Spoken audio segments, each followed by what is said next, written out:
Witajcie w Królestwie Rudeły, z tej strony Karolina i dzisiaj będziemy omawiali naszą serię w The Sims, czyli pokolenia wielosimowe.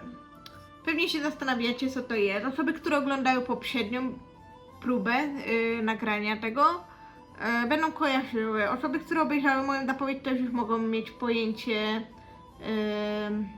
o tym, na czym ta seria będzie polegać. Ale ten odcinek właśnie ma służyć przedstawieniu tej serii.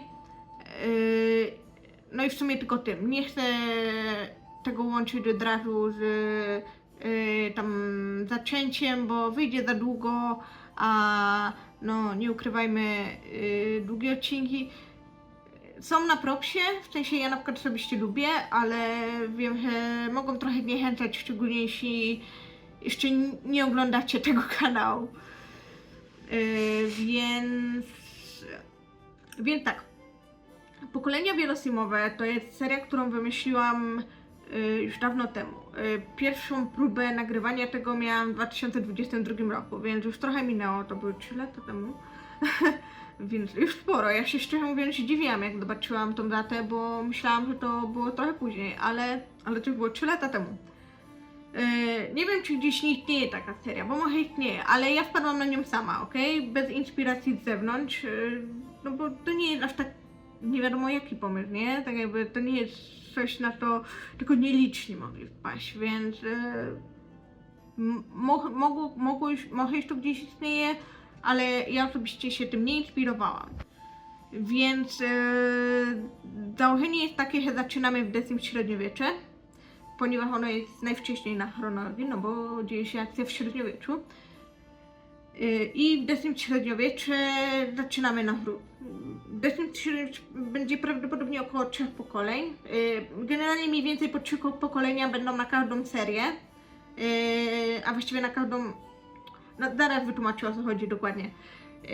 No ale tak, w X średniowieczu mniej więcej chcę zrobić około 3 pokoleń. Mówię około, bo taki jest zamysł, ale chciałabym, żeby te przejścia między częściami były w miarę płynne, więc ilość pokoleń może się różnić w zależności od tego, jak historia będzie szła. Ale zaczynając właśnie od X średniowiecza, tutaj będzie nasz założyciel rodu i tutaj będziemy potem kończyć, przechodząc do The Sims 3, który jest następny na chronologię, tylko The Sims 3 się dzieje w współczesności. To jest dość duży przeskok czasowy, więc żeby trochę to załagodzić, planuję zacząć od The Sims 3 w miejscowości Dolina Smoków jako osobno i tam zrobić właśnie tych około 3 pokoleń.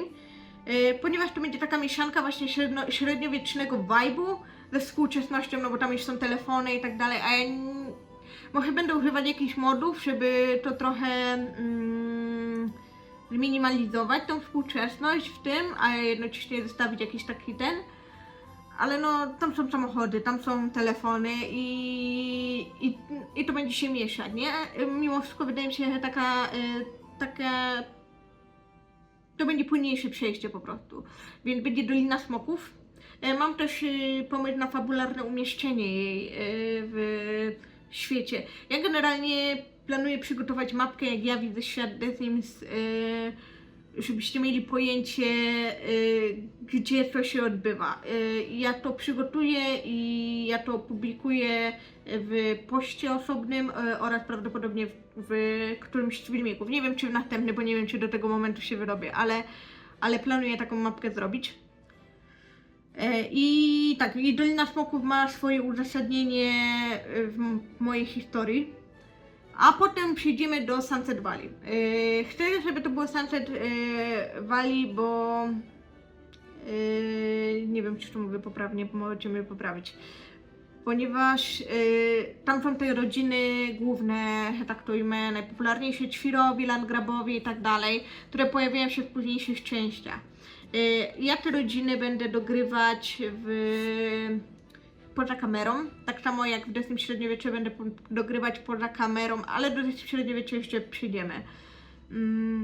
Ja te rodziny wszystkie będę dogrywać poza kamerą, chyba one się mniej więcej czasowo w rozwoju zgrywały naszą główną rodzinką, więc to będę tego pilnować. Ale no, będziemy się skupić na tym, więc nie będę tego nagrywać wtedy. I po Santa Doli będzie The Sims 1. I w The Sims 1 nie planuję robić 3 pokoleń, bo tak, Santa Valley, Valley of Plenty. Dobra, nie wiem jak to się mówi.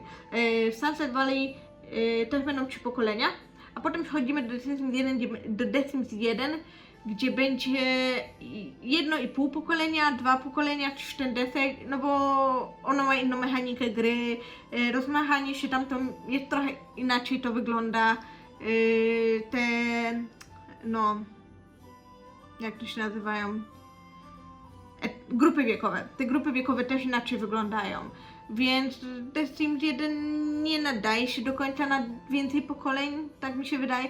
Ja też nie ukrywam, że ja w The Sims 1 nigdy dużo nie grałam prywatnie, bo ja zaczynałam od 2. Wcześniej tylko oglądałam, jak moi znajomi, moi sąsiedzi grali w The Sims 1, ale sama nie miałam okazji grać w to jako dzieciak, więc ja Simsy poznałam dopiero od 2, więc dla mnie 1 to też jest takie trochę obce terytorium.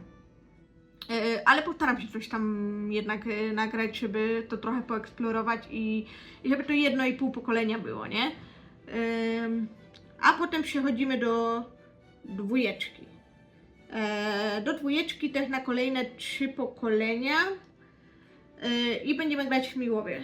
Też ze względu na to, że tam są te rodzinki oryginalne, które postaram się z racji tego, że nie będę robić tak jak szalona Cecilia, w 3 dogram do momentu, w którym jest w 1, a potem tak dalej.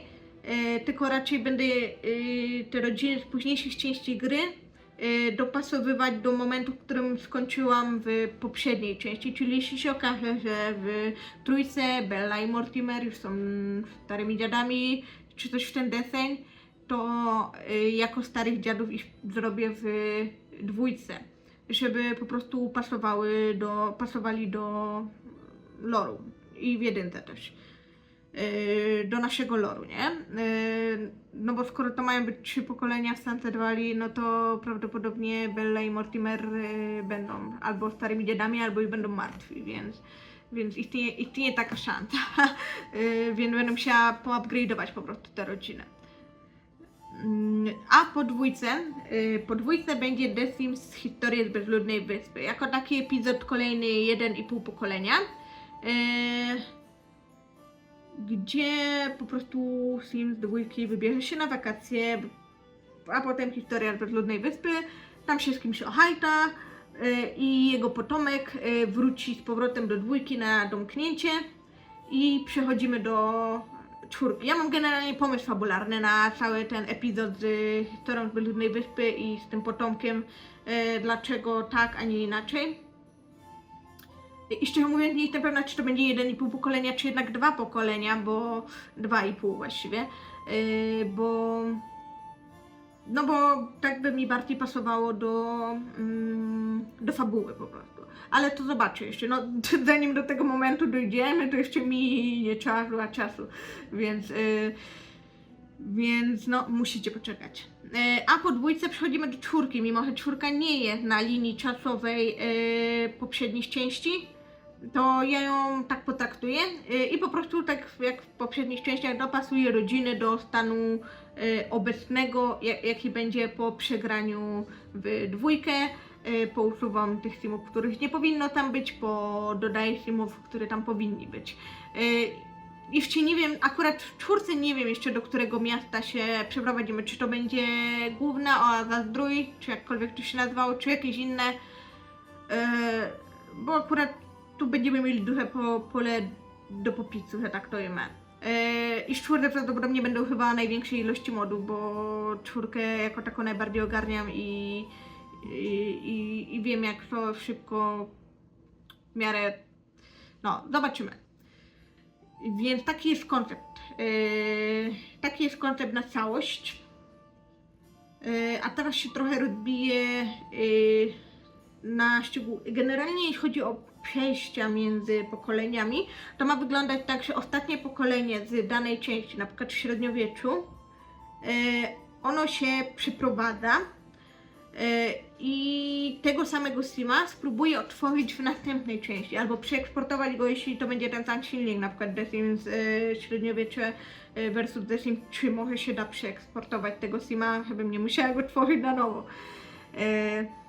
I wtedy po prostu zaczynamy tym ostatnim pokoleniem, które będzie albo właśnie trzecim, albo właśnie już czwartym w następnej części. I tak po kolei.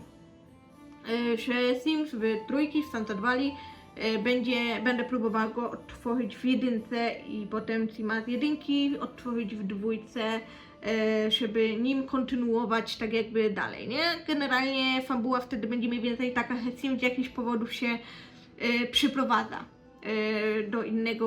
do innej miejscowości i tam zaczyna nowe życie, ale kontynuując jednak pewne założenia rodowe, które będą, pewne motywy będą się powtarzać, żeby jednak utrzymać ciągłość, nie?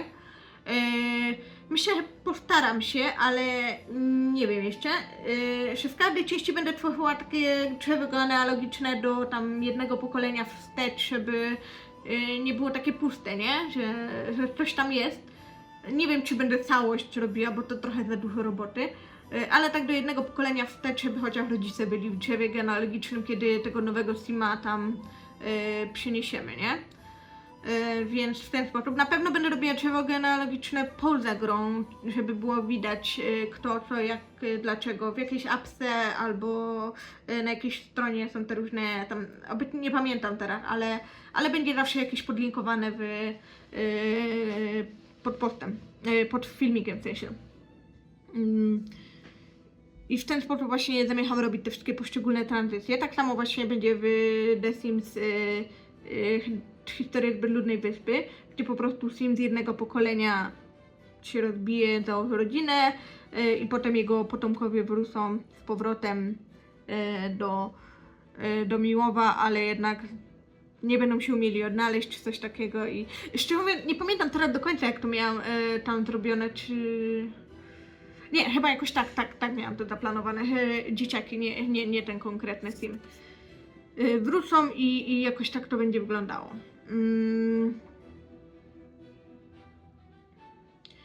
Będę też chciała, żeby tak jakby był jakiś, oprócz motywu przewodniego, żeby było coś w stylu jakichś rodowych pamiątek.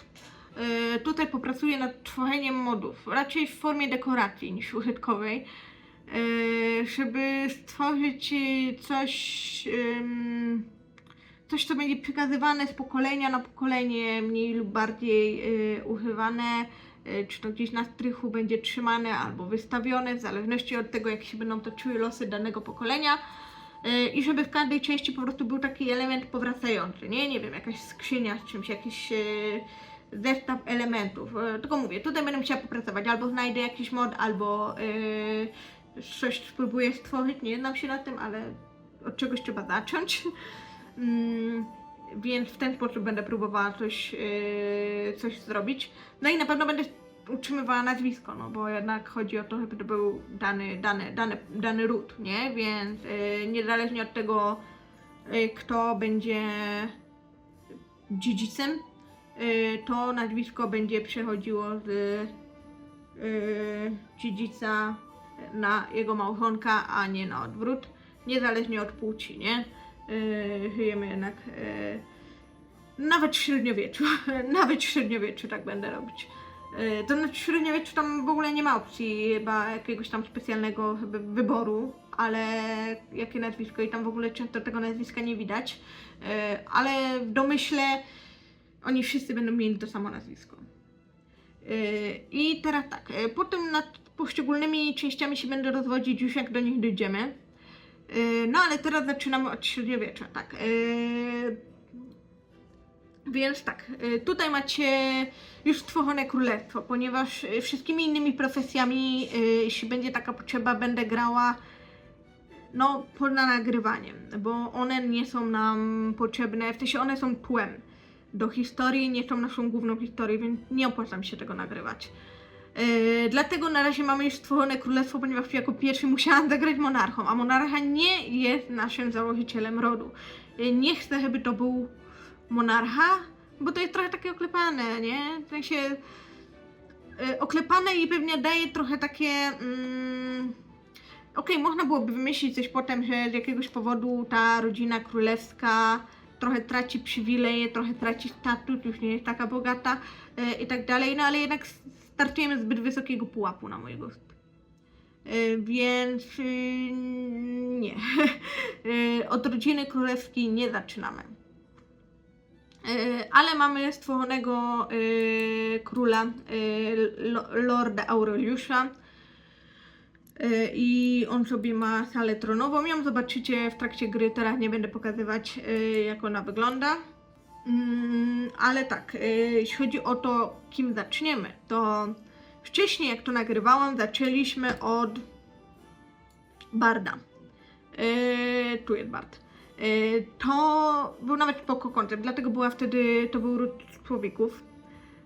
I to był spoko koncept moim zdaniem, bo by się przewijał przez te pokolenia jakiś tam motyw artystyczny, motyw muzyczny, motyw artystyczny, byłoby to ładnie spójne i w ogóle.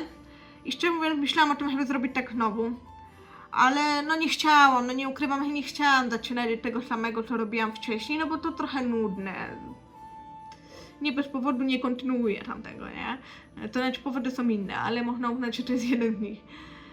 Więc Bardem nie kontynuujemy. I ja się zastanawiałam, w takim razie kim? Może kupiec, też spoko. Potem mogliby być jacyś tam przedsiębiorcy, czy coś ale landgrabowie, ale trochę mniejsi. Tylko landgrabowie generalnie też się pojawiają w średniowieczu, tak by the way, nie? Myślałam o medyku, żeby potem poszły w jakąś karierę medyczną, czy coś w tym rodzaju. No ale to jest trochę akurat nudne też pod tym względem. I rycerza i szpiega wykluczam od razu, bo to by było ciężko jako motyw przewodni do późniejszych części. Tam jakieś kariery te wojskowe i tak dalej pewnie by można, ale no za małe pole do popisu moim skromnym zdaniem by było. To samo jeśli chodzi o tych kleryków.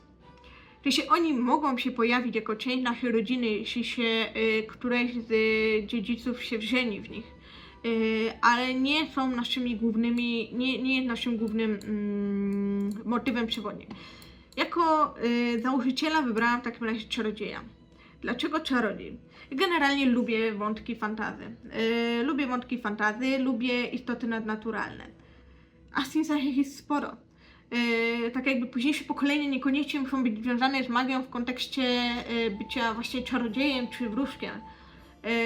Będzie można to w miarę spójnie łączyć z innymi istotami nadnaturalnymi, ale jednocześnie też będzie można zachować jakiś tam taki wątek, że jednak co któreś pokolenie ta magia się uaktywnia. Niekoniecznie każdy musi mieć tą magię, ale ona jest gdzieś tam w tych genach, nie? Ona gdzieś tam płynie w tej krwi. I to jest taka idąca daleko wstecz, nie? Więc stwierdziłam, że to będzie spoko jako motyw przewodni. I też da nam pole do popisu, żeby się innymi rzeczami zająć, żeby nie było zbyt nudno, że idziemy tylko jednym tropem, no bo nie o to w tym chodzi, nie? Ale będzie właśnie spoko motywem przewodnim. Więc stworzyłam, ja później wam puszczę taki przyspieszony klip z tworzenia naszej stwórczyni rodu oraz dekorowania jej chaty, chociaż tam dużo dekorowania nie było, szczerze mówiąc. Nie pokażę wam jej teraz z bliska, ale tak, zaczynamy od adeptki Henriety. Henrietta, naszym nazwiskiem rodowym jest Obsydian. Szczerze mówiąc trochę się zastanawiałam, bo nie miałam totalnie pomysłu na to, ale tak myślałam, kamienie się kojarzą z magią, nie? Więc może pójdziemy w motyw kamienny. Jakoś tak mi ten obsydian wszedł do głowy, prawdopodobnie dlatego, że Stinka domyśla miała czarne włosy, więc jakoś tak mi ten obsydian wszedł do głowy i stwierdziłam, no okej, niech będzie. Niech będzie obsydian, i więc jest Henrietta Obsydian. I generalnie jej motywem kolorystycznym, że tak to ujmę, jest czarny. Jest czarny, ale on niekoniecznie będzie się aż tak bardzo przebijał w późniejszych pokoleniach. Myślę, że postaram się dodać jako jeden właśnie z tych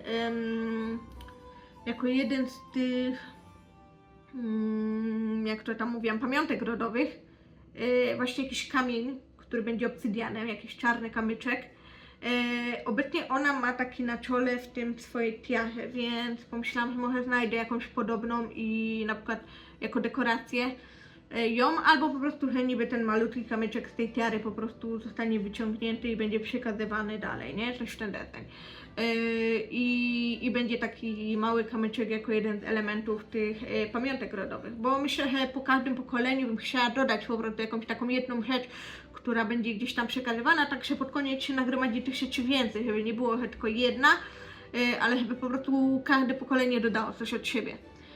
Więc ona doda od siebie właśnie ten kamyczek, kamyczek obsydianu. I taki jest na razie koncept na to. Że mamy naszą adeptkę, ona mieszka w tej wieży, póki co jest trochę spłukana. Generalnie nie ukrywam, jeśli chodzi o koncept na czarownicę, wzorowałam się bardziej na czarownicach z Wiedźmina, niż na czarownicy typu jakaś szeptucha czy coś takiego. Dlaczego?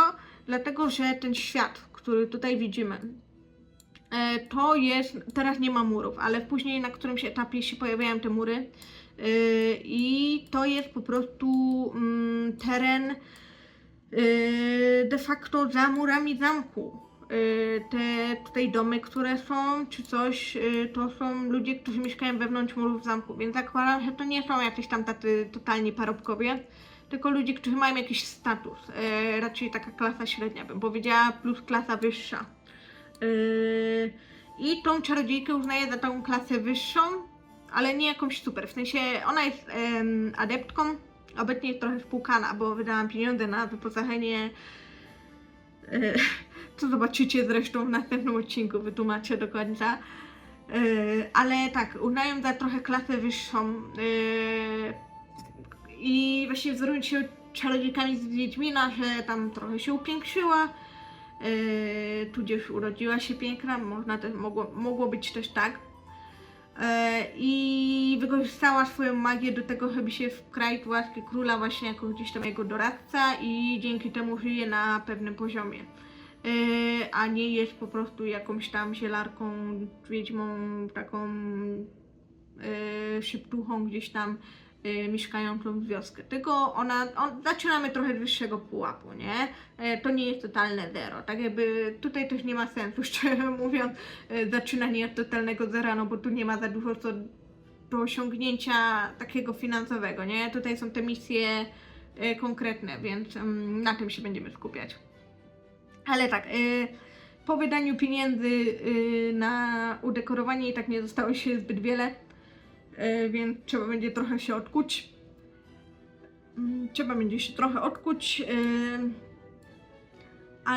Ale generalnie taki jest na razie na nią koncept. Potem w późniejszych pokoleniach, po średniowieczu, kto wie, może wróci koncept czarownicy, ale już bardziej w formie właśnie takiej wioskowej, że tak to ujmę, nie? Że już nie będzie to arystokracja czy coś takiego. Więc no, przedstawiłam, na czym to będzie polegać. Jeśli chodzi, ja mam parę pomysłów na fabułę, nie wiem czy je teraz, myślę, że nie będę ich teraz zdradzać. Zobaczymy jak one wyjdą w ogóle, bo może się okazać, że nie wyjdą. Jak nie wyjdą, to wtedy zdradzę jaki był pomysł, który nie wyszedł. Ale tak, mam parę pomysłów na fabułę, kto kogo tam mniej więcej z kim żenić, więc nie wszystko będzie takie totalnie randomowe. Ale nie mam pomysłu na całość, nie? Po prostu mam na niektóre punkty fabularne i one będą trochę takim motywatorem, nie? Takim czymś, co będzie ok, musimy dążyć do tego, ale nie mam takiego pomysłu na całość, jak to wszystko będzie wyglądało, więc wiele rzeczy wyjdzie w praniu po prostu. Co i jak, dlaczego, ale płeć Henrietty, dlaczego wybrałam akurat ją i dlaczego akurat wybrałam króla jako zamiast królowej, bo szczerze mówiąc bardzo często zaczynam od królowej niż od króla, głównie ze względu na możliwość rodzenia dzieci. I tego. To znaczy wiadomo, jak się zacznie królem, to on też może mieć dzieci i one też tam będą mieszkać z nim, ale po prostu jakoś tak w tej sytuacji akurat w średniowieczu wolę grać kobietą, jeśli ona ma mieć potomstwo. Ale tak, to ma, ich płeć ma znaczenie względem tego, co ja dla nich planuję, nie? Więc na razie tak to właśnie będzie wyglądać. I to by było na tyle, jeśli chodzi o wytłumaczenie, o co w tym chodzi, tak? Wytłumaczyłam, w jakich częściach będziemy się obracać, wytłumaczyłam genezę naszej założycielki, którą prawdopodobnie powtórzę w następnym odcinku, kiedy już będziemy się skupiać na rozgrywce. I wytłumaczyłam koncept, nie? Całej serii, jak ona ma wyglądać. Więc tak, więc w tym odcinku to by było na tyle. Więc napiszcie, co sądzicie w ogóle o tej serii. Jak wam się podoba koncept, czy macie jakieś pomysły, czy mogłabym coś ulepszyć z tego, co na razie opisałam, wiadomo. Albo czy polecacie jakieś mody, choćby do średniowiecza, bo akurat tutaj nie ma zbyt dużo modów. Takich usprawniających rozgrywkę, czy cokolwiek. Albo do The Sims 3 już pod kątem Doliny Smoków, żeby tam trochę uśredniowiecznić, jednocześnie zostawiając parę elementów współczesnych. Więc dajcie znać, co o tym sądzicie, dajcie znać cokolwiek. Możecie też dać znać, co wam się nie podobało w tym odcinku pod kątem technicznym, bo mógł być trochę chaotyczny. Nie wiem, jak będzie wyglądał jeszcze montaż, nie wiem, bo co mówię, to jest moje drugie podejście. Więc możliwe skombinuję te dwa podejścia i zobaczymy, co z tego wyjdzie. Ale tak, mam nadzieję, że ten odcinek nie będzie za długi, bo nagrywam to 30 minut, tamtą drugą nagrywałam 40 minut, tamtej drugiej raczej nie użyję w całości. Tutaj też trochę pewnie powycinam, ale nie za dużo. No właśnie, tutaj nie powycinam za dużo, więc on będzie trwał chyba te 30 minut, tak czy siak. Mam nadzieję, że to nie jest za długie dla was, nie? Dajcie to znać, co sądzicie o takiej długości filmików, o takiej bądź dłuższej. Ale postaram się nie robić na początek dłuższych filmików. Raczej jak już będzie jakaś misja dłuższa, to będę ją rozbijać na 2, żeby ten odcinek po prostu nie wyszedł za długi, bo nie chcę przytłaczać. Nie chcę przytłaczać na początek, tak? Więc no. Zostawcie lajka, jak się podobało, napiszcie komentarz, co o tym sądzicie i na razie to by było na tyle. Siema.